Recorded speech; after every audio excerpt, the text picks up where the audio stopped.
에베소서 2장 1절에서 7절 말씀까지 제가 한 절 읽고 성도님들 한 절 읽고 교독할 하겠습니다. 제가 먼저 읽습니다. 그는 허물과 죄로 죽었던 너희를 살리셨도다.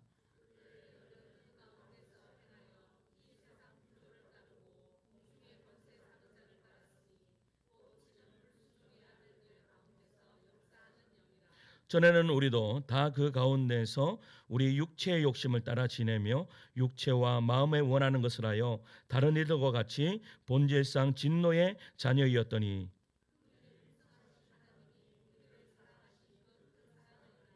허물로 죽은 우리를 그리스도와 함께 살리셨고 너희는 은혜로 구원을 받은 것이라. 함께 읽습니다. 이는 그리스도 예수 안에서 우리에게 자비하심으로써 그 은혜의 지극히 풍성함을 오는 여러 세대에 나타내려 하심이라. 아멘. 할렐루야. 예수님의 사랑분만 아멘 하시겠습니다. 아멘. 우리 옆에 계신 분 앞뒤로 인사하실까요? 보고 싶었습니다. 이렇게 인사하겠습니다. 보고 싶었습니다. 그 만원의 기쁨이라는 글이 있습니다. 한번 읽어드릴게요. 만원의 기쁨. 어느 연구진이 마을 사람 모두에게 한 달 동안요 날마다 10,000원씩 나눠준 다음에 그들의 반응을 살피는 것이었습니다. 첫째 날 어떤 반응이 있었을까요? 이렇게 이야기하는 거예요. 한 남자가 집집이 들러서 10,000원을 넣고 갔다. 그를 본 사람들은 왜 돈을 주는지 의아해하면서도 공돈이라고 기뻐하며 돈을 집어 들었다. 둘째 날도 고마워하며 돈을 받아 들었다. 셋째 날 사람들 사이에 10,000원을 주고 가는 남자 이야기로 떠들썩했다. 그렇게 2주가 흘렀습니다. 사람들은 현관 입구까지 나와 그 남자가 언제 올지 기다렸습니다. 그런데 3주째 될 때는 현관에 아무도 나오지 않았습니다. 마지막 넷째 주가 되자 여러분 사람들은 더는 공짜로 10,000원을 받는 일에 감사하거나 기뻐하지 않았습니다. 그냥 당연한 일로 알았다라는 거예요. 그리고 마지막 실험하는 날 남자는 집집이 들러 돈을 나눠주기는커녕 그냥 골목 사이로 그냥 지나가 버리고 말았어요. 그냥 지나가 버리니까 그 동네 사람들이 뭐라고 했을까요? 오늘은 왜 안 주고 갑니까? 라고 소리치는 거예요. 우리가 뭐 잘못한 거라도 있나요? 라고 하면서 손을 내밀고 있었던 거예요. 여러분 오늘 같은 이 감사절기가 되면요 늘 우리 마음속에 이러한 고민이 듭니다. 나한테 감사의 제목이 있나?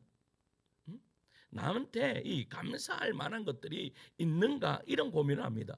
우리 모두는 여러분 앞서 실험에 나왔던 사람들처럼요 이 마지막 날에 불만을 내비치는 사람들 정도는 아닐지라도요 이 감사절을 맞이하면서 과연 내게도 감사거리가 있는가 하는 생각에 겨우 궁색한 감사거리를 짜내는 내가 아닌가 한번 생각해 보시기 바랍니다. 그런데 아무리 생각해봐도 감사거리가 없으면 어떻게 합니까? 아무리 생각했는데도 감사거리가 없어요. 더 솔직히 말하면 감사거리가 있기는커녕 나한테 어려움만 있고 힘듦만 있다라는 그런 생각이 들면 어떻게 합니까? 이런 상황 속에요 오늘 본문이 말씀하고 있는 말씀이 바로 7절 말씀입니다. 우리 7절 말씀을 함께 읽겠습니다. 시작. 이는 그리스도 예수 안에서 우리에게 자비하심으로써 그 은혜의 지극히 풍성함을 아멘. 여러분 그 은혜의 지극히 풍성하다고 말합니다. 이 풍성하다는 것이 도저히 측량이 안 될 정도로 넘친다라는 그런 말이에요. 그렇다면 무엇이 우리로 하여금 그렇게 풍성한 감사를 드리게 할 수 있는가? 오늘 본문은 말합니다. 과거부터 지금까지 그리고 앞으로도 이어지는 이 변함없는 하나님의 성품 그 자체에 있다. 그러니까 우리의 감사거리가요 하나님의 성품 그 자체에 있다. 그러면 하나님의 성품을 나타내는 여러분 가장 좋은 말이 무엇입니까? 그것이 바로 하나님의 이름이라는 것입니다. 하나님의 이름 속에 여러분 하나님이 우리에게 어떠한 은혜를 베풀어 주셨는지가 정확하게 다 나와 있다라는 사실입니다. 다시 말해 하나님의 이름은 그분의 성품이자 행위의 요약이며 그 이름을 안다는 것은 그 이름 안에 담긴 하나님 자신의 이야기를 아는 것이다. 여러분, 그러므로 감사의 근거는요, 내가 지금 느끼는 어떠한 감정과 현재의 상황이 좋고 나쁨에 있지 않습니다. 우리가 감사할 때는요, 언제나 내 상황이 좋을 때만 감사를 합니다.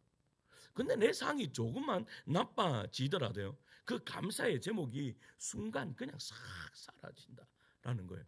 그런데 오늘 말하는 이 바울은요, 그 감사의 제목이 그의 상황과 환경에 달려있는 것이 아니다라고 이야기하는 거예요.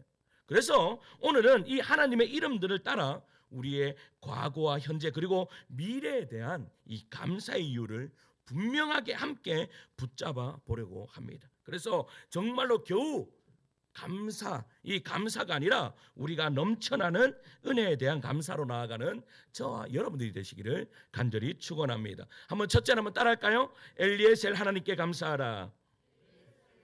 한 번만 더 따라합시다. 엘리에셀 하나님께 감사하라. 여러분, 사무엘상 7장을 보면요, 이 이스라엘 백성은요 영적으로 완전히 무너졌습니다. 하나님의 이 백성이라 부름 받은 자들이요, 이 현실에서는 바알과 아세다로 무슨 말입니까? 우상을 섬기고 우상을 쫓았습니다. 신앙은 보니까 거의 껍데기 같은 그런 신앙이에요. 결국은 하나님은 그들을 깨우치시기 위해 블레셋이라는 나라로 통해서 채찍을 가하십니다. 그렇게 채찍을 가하고 여러분 이스라엘은 연달아 전쟁에서 패배하게 되죠. 그때 여러분 하나님은요 선지자 사무엘을 통해서 백성들을요 미스바로 부릅니다. 미스바로 불러서 이 사무엘이 이렇게 외치는 거예요. 사무엘상 7장 3절입니다. 7장 3절에 있습니다. 시작. 너희가 전심으로 여호와께 돌아오거든 여호와만을 섬기라. 아멘. 여러분 사무엘의 외침은 들은 이 이스라엘 백성들이요 어떻게 합니까? 여러분 고난이 있어 보니까 이 사무엘의 이 설교가 들리기 시작하는 거예요. 그 말씀이 뭐예요? 회개하라. 나는 여호와만 섬기겠다. 너희들도 여호와만 섬겨라 하면서 돌아오라라고 그렇게 말씀하시는 것이죠. 그때 이스라엘 백성들이 어떻게 했을까요? 이스라엘 백성들이요 회개하면서 주님께로 돌아갑니다. 주님께로 돌아오니까 그 즉시 이 블레셋과의 전쟁에서요 하나님이 친히 가셔서 싸우시는 거예요. 어떻게 되었겠습니까? 이스라엘 백성들이 당연히 이겼습니다. 그리고 사무엘상 7장 10절에 이렇게 이야기합니다. 7장 10절입니다. 시작. 그날에 여호와께서 큰 우레를 발하여 그들이 이스라엘 앞에 패하였더라. 아멘. 여러분 이스라엘이 승리한 것이죠. 이스라엘의 승리 현장에요 이 사무엘이 한 개의 돌을 세우고 거기에 이렇게 외칩니다. 7장 12절이거든요. 같이 읽을까요? 시작. 여호와께서 여기까지 우리를 아멘. 여러분 여기에서 도우신 하나님 바로 이 하나님을 가리켜서 에베네셀의 하나님입니다. 이 고백은요 그냥 전쟁에서 승리했기 때문에 여러분 그렇게 하나님이 나를 도우셨다라고 그렇게 고백하는 그런 감정이 아니에요. 여러분 여기에서 말하는 이 감사 이 고백은 바로 감사의 표현입니다. 하나님이 여기까지 우리를 도우셨다 이 한마디 속에 뭐가 담겨 있을까요? 실패, 회개, 용서, 회복이 다 담겨져 있는 거란 말이에요. 이스라엘의 어두운 과거는요 하나님이 개입하심으로써 은혜의 과거가 되었습니다. 여러분 예전에 지었던 모든 죄들이 어떻게 해요? 하나님 앞에 나감으로 말미암아 그들이 삶이 완전히 바뀌어지는 은혜 역사가 이루어졌습니다. 과거가 뭐예요? 감사의 거리로 바뀌어졌다라는 것이죠. 사도 바울은 오늘 본문 이 에베소서 2장에서도 우리의 과거가 영적인 상태를 보면 이 블레셋 앞에 무너졌던 이스라엘과 똑같다라고 그렇게 말씀하고 있습니다. 자, 에베소서 2장 1절이에요. 2장 1절에 있습니다. 시작. 허물과 아멘. 여러분, 허물과 죄로 죽었던 너희를 살리셨도다. 2절에 계속해져 있습니다. 2절입니다. 시작. 그때 너희는 이 세상 풍조를 따르고 공중 권세 잡은 자를 따랐으니 곧 여러분 보세요. 그때에 너희는 이 세상의 풍조를 따르고 공중의 권세 잡은 자를 따랐으니 곧 지금 불순종의 아들들 가운데 역사하는 영이라. 여기에서 사무엘 당시 이스라엘과 너무나 닮아 있는 모습이 우리의 과거의 모습입니다. 하나님의 백성이라고 말하지만 여러분 지금 실상은 세상의 가치를 더 따르는 삶이 우리의 삶이 아닙니까? 보이지 않는 사탄의 영향력 속에서도 죄인 줄도 모르고 그냥 그 길을 가는 삶이 우리의 삶 아닙니까?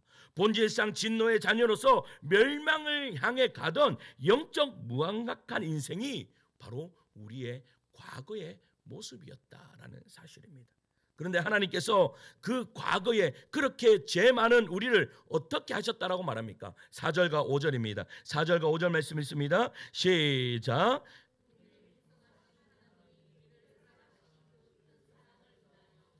허물로 죽은 우리를 그리스도와 함께 살리셨고 아멘 할렐루야. 여러분 그리스도와 함께 우리를 살리셨다라고 말씀합니다. 이것이 바로 신약시대의 에벤에셀 하나님입니다. 여러분 과거의 죄 가운데 죽어 있었던 우리를 살리시던 하나님, 죄를 먹고 마시며 살던 우리를 다시 숨쉬게 하신 하나님, 그 하나님의 손길이 오늘의 나를 있게 하신 줄 믿습니다. 그러므로 우리는 이렇게 고백할 수 있습니다. 여호와께서 여기까지 우리를 도우셨습니다. 할렐루야. 내 삶도 에베네셀입니다 라고 고백할 수 있는 여러분들 되시기를 간절히 축원합니다.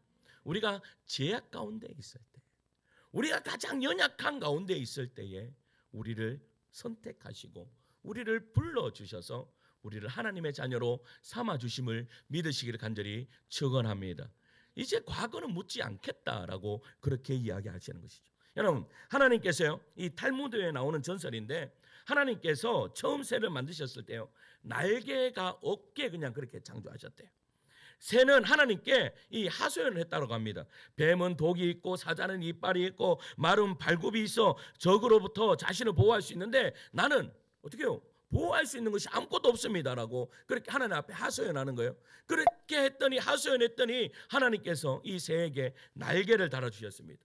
그런데 이 날개가 있던 이 새가 막 다니니까 날개가 그냥 거추장하기만 한 거예요. 예전에는 엄청 다리가 빨랐던 것 같은데 날개가 있고부터는 막 다리를 이렇게 하는데 무거워서 못 다니겠는 거야. 그러니까 이 새가 하나님 앞에 와서 이렇게 이야기합니다. 하나님, 날개가 너무 무겁습니다. 이전보다 오히려 불편합니다라고 그렇게 이야기했는 거예요. 그때 하나님께서 이렇게 말씀하시는 거죠. 이 어리석은 새야, 내가 내게 날개를 단 이유는 짐을 더 지우기 위해서가 아니라 너를 하늘로 날아오르게 하려 함이다라고 그렇게 이야기했는 거예요. 사랑성도 여러분, 혹시 지금까지요 삶이 너무 무겁고 상처와 실패가 발목을 잡고 계시지는 않습니까? 그러나 오늘 이 말씀을 여러분 우리는 기억해야 합니다. 여러분 그 모든 것은 날지 못하던 나에게 하나님이 달아주신 은혜의 날개라는 것을 잊지 마시길 바랍니다. 우리는 때로는 과거의 실패와 과거의 어려움과 과거의 그런 것들에 매여서요 앞으로 나아가지를 못하는 그런 경향들이 우리 안에 있습니다. 여러분 그런데 하나님은 그 모든 넘어졌던 과거, 실패했던 어제, 죄 가운데 있었던 나날들조차도 오늘을 살리는 감사의 근거이다라고 그렇게 말씀하고 있는 거예요. 여러분 과거를 부끄러워하지 마십시오. 오히려 그 과거에 하나님이 개입하셨음을 기억하십시오. 그러면요 감사가 되게 되어 있습니다. 여러분 저는 예전에도 그랬어요. 예전에 보면 저는요 왜 나는 우리 부모님에게서 태어났을까 이런 생각들을 많이 했습니다. 그런데요, 하나님을 만나고부터 그 생각이 완전히 달라졌습니다. 아, 나를 개척교회 목사를 시키려고 그 고난을 겪게 하셨구나. 여러분, 과거의 실패와 과거의 그 아픔이 나에게는 뭐가 되었어요? 별이 되었다라는 사실입니다. 사랑하는 성도 여러분, 여러분들의 과거에 매여 있는 것이 아니라 여러분들의 과거가 여러분들의 별이 되는, 여러분들의 삶의 별이 되는 그런 은혜의 역사가 이루어지기를 간절히 소망합니다. 그럴 때에 우리의 삶에 과거로 통하여서 있던 그런 모든 것들이 감사로 다가오는 은혜의 역사가 이루어진다라는 사실이죠. 여러분, 오늘 우리 각자의 마음에 에베네셀 돈 하나를 세우는 여러분들 되기를 소망합니다. 그것을 세우시면서 이렇게 고백하는 여러분들 되기를 소망합니다. 하나님, 여기까지 나를 도우셨습니다. 믿으십니까? 여러분, 여기까지 여러분들을 어떻게 해요? 도우셔서 지금 현재 이 자리에 있게 하심을 믿으시기를 축원합니다. 이 고백이 여러분들의 인생과 가정과 신앙에 살아있는 고백되기를 간절히 축원합니다. 그래서요, 과거를 감사하면서 기뻐할 수 있는 여러분들 되기를 축원합니다. 둘째로 한번 따라할까요? 임마누엘 하나님께 감사하라. 한 번만 더 따라합시다. 임마누엘 하나님께 감사하라. 마태복음 1장 23절에요. 이렇게 말씀하세요. 마태복음 1장 23절에 읽습니다. 시작. 그 이름은 임마누엘이라 하리라. 이 번역한즉 하나님이 우리와 함께 계시다 함이라. 아멘. 여러분, 이 말씀은 예수 그리스도의 탄생을 예언한 마태복음 1장의 장면입니다. 임마누엘, 히브리어로 임마누, 함께, 엘은 하나님이란 뜻이에요. 그래서 임마누엘은 단순히 이름이 아니라 하나님이 우리와 함께 계시다라는 그런 뜻입니다. 그러니까 하나님의 존재 방식을 우리에게 말씀하고 있는 거예요. 예수님이 이 땅에 오셔서 가난한 자들과 함께, 그리고 죄인들과 함께, 상처받은 자들과 함께 사셨습니다. 특별히 예수님은 외롭고 벌어지고 고통받는 사람들 곁을 찾아가셨죠. 병든 자에게 손을 대시고 장래 행렬에 다가가시면서 불길한 여인의 눈물을 받아 주셨던 분이 우리 예수님입니다. 하늘에 하나님이 인간의 살과 피를 입고 우리와 같이 되신 것이죠. 이것을 가리켜서 임마누엘이라. 하나님이 우리와 함께 계신다라는 것이죠. 예수님은요, 과거에 한번 오셨다가 그냥 사라지신 분이, 떠나신 분이 아닙니다. 현재에 우리와 함께 계시는 분이십니다. 믿으십니까?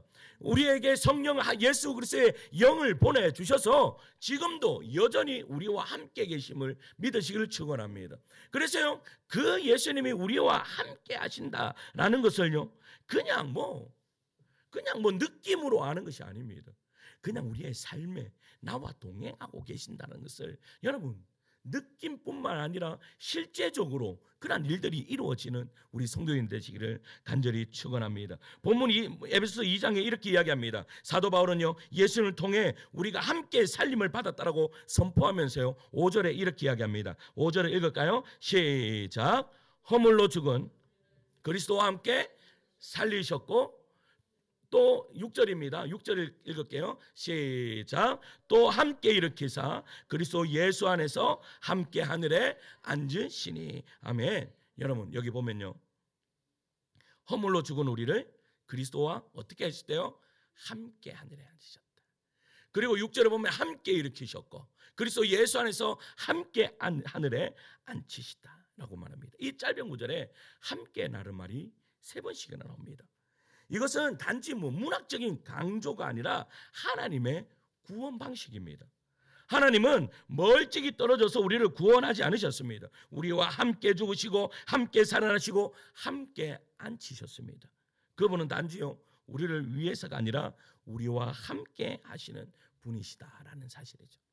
여러분, 다미엘 신부라는 사람이 있습니다. 이 19세기에 벨기에 출신으로 신학교를 졸업하고요, 당시에 하늘로부터 저주받았다라는 거 알려진 이 문둥병 환자들을 돌보기 위해 결단했습니다. 그래서요, 하와이로 건너갔습니다. 당시에 이 모든 문둥병자들이요, 집단으로 거주하던 곳이 하와이에 있는 이 몰로카이라는 지역이었습니다. 그 당시에 그 섬은요, 완전 저주받은 자들의 섬이었죠. 그런데 그 저주받은 섬에 복음을 들고 단신으로 그 섬으로 간 거예요. 그러나 워낙 철저하게 소외당하고 외면당해온 사람들이라서요, 외부인이 전하는 복음을 받아들이려고 하지 않았습니다.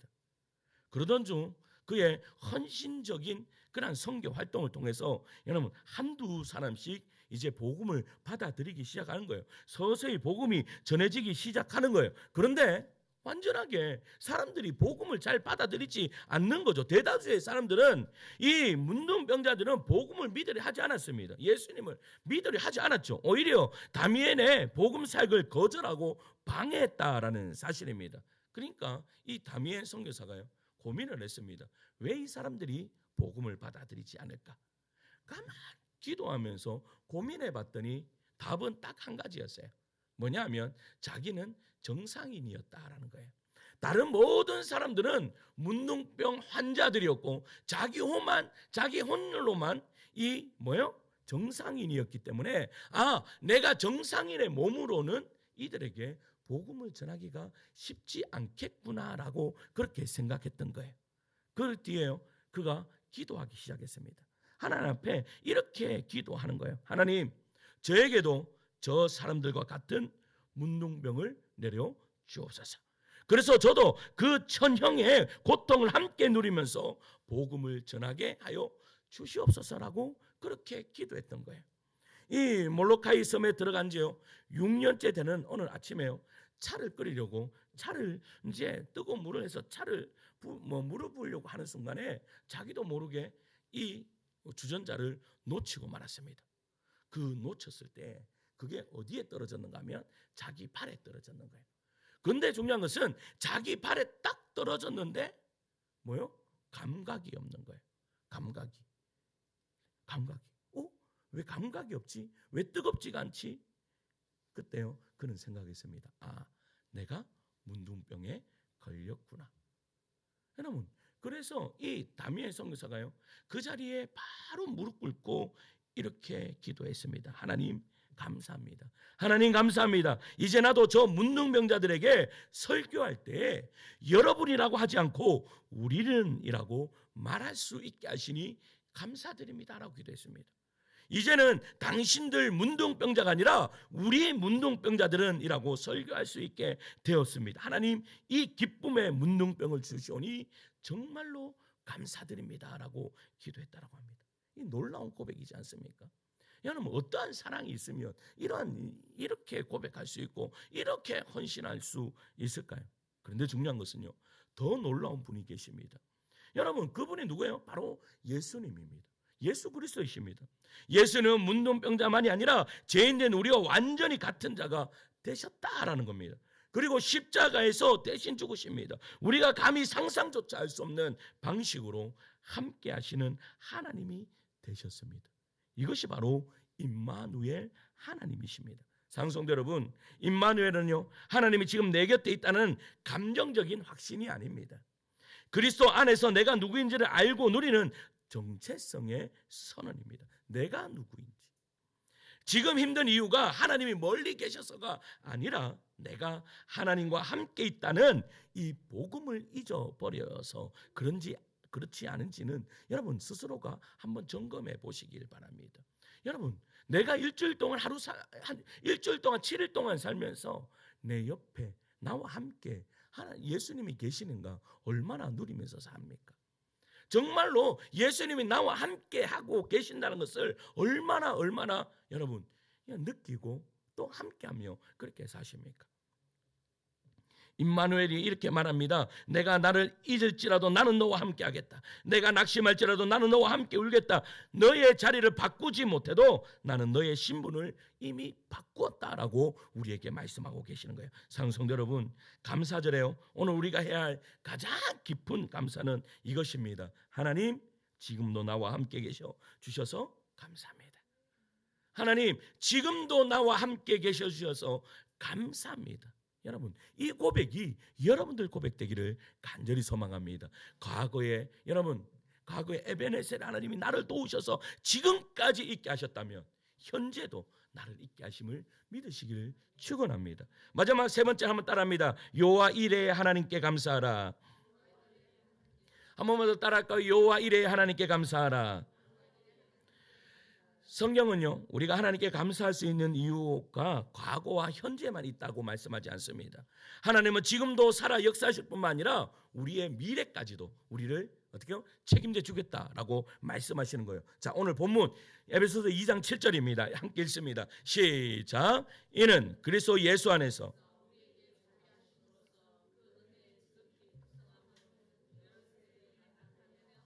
아멘. 여러분, 은혜의 지극히 풍성함이란 아까도 말씀드렸지만 여러분, 바닥이 드러나지 않는 은혜, 퍼내도 퍼내도 마르지 않는 샘과 같은 거예요. 여러분, 마르지 않는 샘을 한번 물을 길러 보셨습니까? 저는요, 우리 시골에 우리 집 앞에 우물이 있었습니다. 그 우물은 뭐 한 1년에요 한두 번은 꼭 청소를 합니다.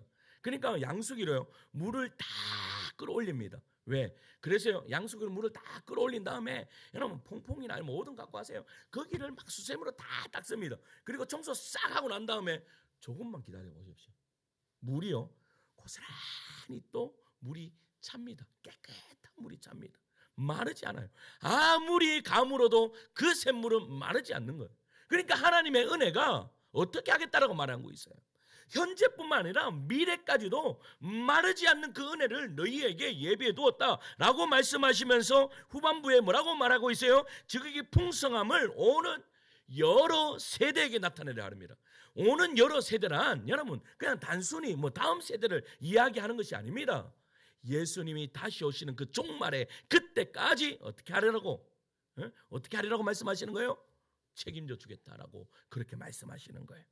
그런데 그 은혜의 풍성함이 어떻게 될 거라고 말해요? 오는 여러 세대에게 동일하게 미래에도 하나님의 은혜가 있을 것이라는 이 확신, 이것이 바로 여호와 이레의 하나님의 은혜다라는 사실이죠. 그렇다면 이 여호와 이레는 어디에서 유래되었습니까? 우리는 잘 알고 있습니다. 하나님께서요 믿음의 조상인 아브라함을 부르셨습니다. 그리고 그 약속대로 100세의 아들 이삭을 주셨습니다. 그러면 그 이삭을 주신 후에 여러분 그 아들을 잘 키우도록 그렇게 해주시면 되는데 갑자기 하나님께서 아브라함에게 나타나셔서 이렇게 말씀하시죠. 아브라함아 네 하나뿐이 없는 독자 이삭을 나에게 번제로 드리라. 여러분 그러면 여러분 남편들 그런 은혜를 받았으면 아내하고 상의를 해야 됩니까? 안 해야 됩니까? 아내하고 상의를 해야 됩니까? 안 해야 됩니까? 아내하고 상의하면 잘 안 될 수도 있습니다. 그러니까 이 사라가 막을까봐 아예 아내하고 이야기도 안 하고 그 다음날 바로 어떻게 해요? 이 이삭을 데리고 모리아 산으로 올라갔다라는 사실이에요. 근데 모리아 산으로 올라가고 있는데 갑자기 이삭이 이렇게 이야기하는 거예요. 아버지 불과 나무는 여기 있는데 번제할 어린 양이 없습니다 라고 그렇게 이야기하는 거죠. 번제할 어린 양이 없대요. 이때요 이 말을 듣는 이 아브라함의 마음이 어떻게 했겠습니까? 찢어졌을 것입니다. 여러분 그때에 이 아브라함이요 이 창세기 22장 8절에 이렇게 이야기합니다. 같이 읽을까요? 시작. 아들아 여러분 아들아 번제할 어린 양을 하나님이 자기를 위하여 친히 준비할 것이다. 그런데 어떻게 되었습니까? 정말로 이삭을 잡아서 바치려고 하는 그 순간에 하나님께서 아브라함아 아브라함아 그 아이에게서 손대지 마라 라고 말씀하시면서 어떻게 하셨어요? 13절 창세기 22장 13절에 이렇게 이야기합니다. 함께 읽습니다. 시작. 아브라함이 눈을 들어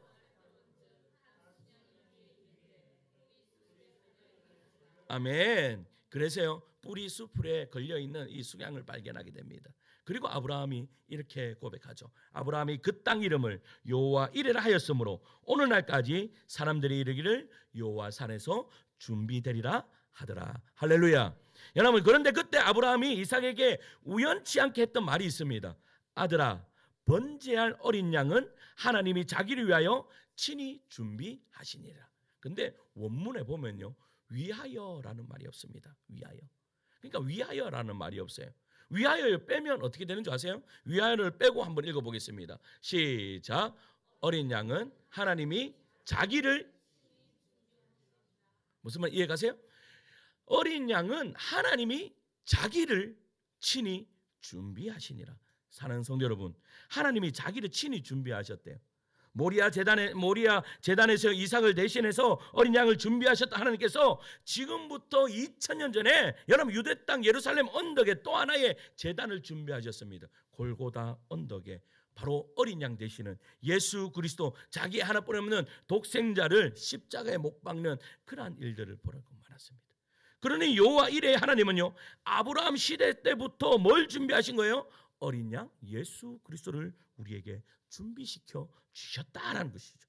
그러므로 어린 양 예수 그리스도를요, 아브라함 때부터 준비시킨 여호와 이레의 하나님은 지금도 우리를 알 수 없는 미래를 준비하고 계시는 하나님이실 줄 믿습니다. 이것을 믿으십니까? 그래서 예수님이요, 마태복음 보면 이렇게 말씀하십니다. 그러므로 염려하여 이르기를 무엇을 먹을까, 무엇을 마실까, 무엇을 입을까 하지 마라. 염려하지 마라. 너희 하늘 아버지께 이 모든 것이 너에게 있어야 할 줄을 아버지께서 안다 모른다 아시느니라. 할렐루야. 여러분, 그러니까 우리의 모든 필요를 다 아시는 그 하나님께서 미래까지 준비해 주리라. 그러니까 어떻게 해라? 먼저 감사해라 라고 말하는 거예요. 저는요, 기도할 때 마지막에 항상 이렇게 기도합니다. 주여, 그렇게 될 줄 믿고 감사드립니다 라고 항상 이 기도문을 제가 그렇게 기도를 합니다. 이유는 제가요, 이 한 책을 읽고부터입니다. 이 조지 물러 목사님의 책을 읽고 제 기도문이 바뀌었습니다.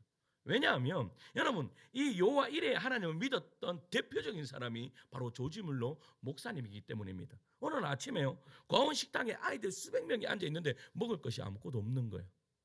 그러니까 이 조지 물러 목사님이 어떻게 기도하셨겠어요? 기도했습니다. 하나님 아버지, 지금 이 아이들은 먹을 음식이 하나도 없지만 아버지께서 채워주실 것을 미리 감사드립니다.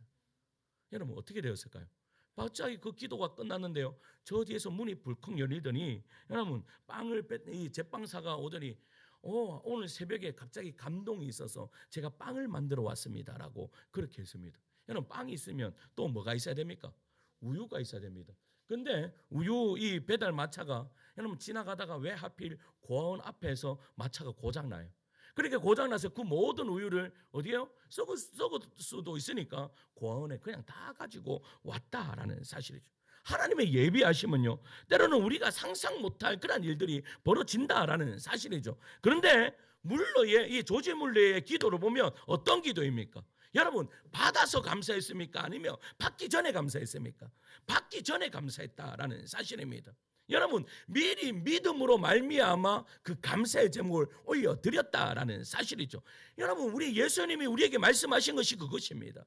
너희는 무엇을 먹을까, 무엇을 입을까, 무엇을 마실까 염려하지 마라. 하나님께서 예비해 놓으셨다, 안 놓으셨다? 예비해 놓으셨다라고 말씀하고 있는 것입니다. 사랑하는 성도 여러분, 이게 바로 여호와 이레를 믿는 삶입니다. 이 감사가 미래를 당겨서 감사할 수 있는 여러분들 되시기를 간절히 축원합니다. 말씀을 맺겠습니다. 하나님께 감사하는 것이요, 인생의 목적입니다.